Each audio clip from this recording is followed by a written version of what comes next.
Hello, it is 11 a.m. in Tripoli. It is 6 p.m. in Tokyo. I'm Monita, Rajpal in London. And I'm Jim Clancy at CNN Center in Atlanta. You are watching World One. In Libya, where rebels desperate for help have been given hope after an historic vote at the UN. The future for Libya remains uncertain, but the international community has spoken, and its message could be a game changer for Muammar Gaddafi.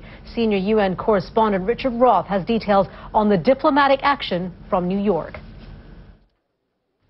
It was a dramatic cliffhanger. U.S. Ambassador Susan Rice had to work the phones right to the start of the vote to win enough support for passage of a resolution authorizing a no-fly zone over Libya backed by military force. Disarming the rebels is certainly a key concern for the Libyan government. Once the UN vote happened, reaction from the Gaddafi camp was swift. Senior international correspondent Nick Robertson is in Tripoli, and he's spoken to several government officials, including one of Muammar Gaddafi's sons. Well, the Deputy Foreign Minister responded quite quickly after the UN resolution was passed, and he seemed quite relaxed and at ease. So what exactly does a no-fly zone mean? The no-fly zone would see fighter jets preventing Libya's military aircraft from entering designated airspace. If they enter, the pilots would be warned to leave. If they fail to leave, they would be fired on. But U.S. military officials say the speed and altitude of the jets would make it hard to target Gaddafi's helicopters. And it's not spelled out whether Libyan ground forces could be targeted, but the resolution does call for, quote, all necessary measures to protect civilians, and rules out only a foreign occupying force.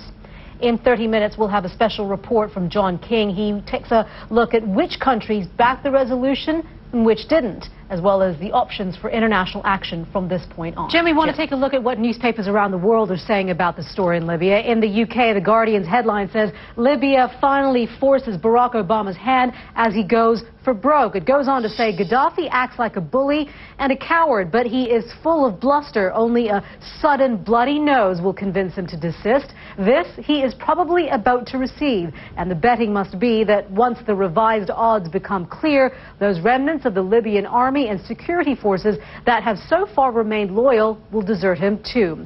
Well, also in the UK, the independent paper here says, as rebels face dictator's onslaught, U.S. finally urges world to fight. Quoting U.S. officials, it says, while America was not looking for another war, it had also determined that it could not sit back and witness what some fear was becoming a massacre. And finally, the International Herald Tribune reflects on Gaddafi's decisions in the past few weeks with the headline, Why Gaddafi Has Already Lost. The paper explains, had Gaddafi responded with openness to reform, the urban elite might have been placated and the violent rebellion avoided. He blew it. Once his army and police shot at protesters, the pent-up disaffection of Libyan society was unleashed, and it is too late for the regime to bottle it up. One issue, many views. You can read all those articles. Japan's nuclear safety agency raised the Fukushima accident level to 5 from 4. That's according to media reports. Experts are rating these kinds of nuclear... Well, Jim, there has been a lot of speculation about the dangers posed by radiation coming from nuclear reactors, and we've been hearing a lot of numbers.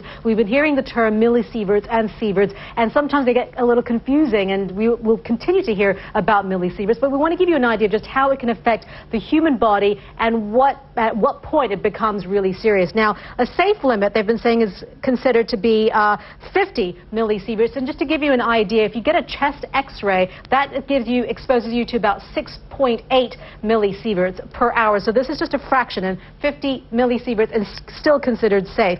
Then there's measurable, and that is about 250 millisieverts, and this kind of reading would show up on a blood test. As for the health effects of when you get to the next level, the 300 millisievert reading, and that's really concerning. We're told it's where you will have short-term health effects, and then we get to the serious effects. And that's when the measurements read at 1,000 millisieverts, and that's considered very serious. You have very serious health effects, and we're told measurements in the vicinity outside the plant, the Fukushima Daiichi plant reading, were somewhere between 300 and 1,000. Now we get to the really worrying parts, the really worrying numbers.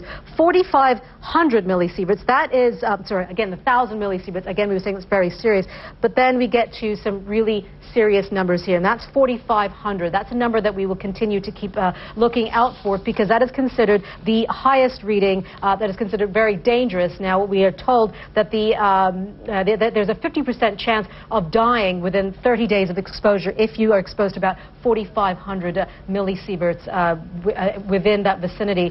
We understand that the highest reading of the Fukushima Daiichi plant since the crisis began was 400 millisieverts per hour on Tuesday when the workers were evacuated. And again, just to put this all in perspective, what we have, perhaps we understand more. That chest x-ray that you get when you're at the doctor's office exposes you to only 6.8 millisieverts per hour. And these are the numbers that we're talking about. That number we want to keep looking out for. Jim. Amid the destruction in Japan, a story involving man's best friends, two of them, and their loyalty and friendship towards each other. A Japanese film crew came across this shaking, mud-spattered dog in the hard-hit Sendai area. The exhausted animal had apparently been watching over another dog who had been injured in the earthquake and tsunami. Rescue crews took them to a nearby vet for treatment. Go to cnn.com/impact for more information on ways you can help the victims in Japan, both people and animals. You're watching World One live from London. I'm Monita Rajpal. And I'm Jim Clancy in Atlanta. Monita, it's been a lot of fun. Thanks for ending it on a positive note. I'm glad to see those two puppy dogs going to be doing a little bit better.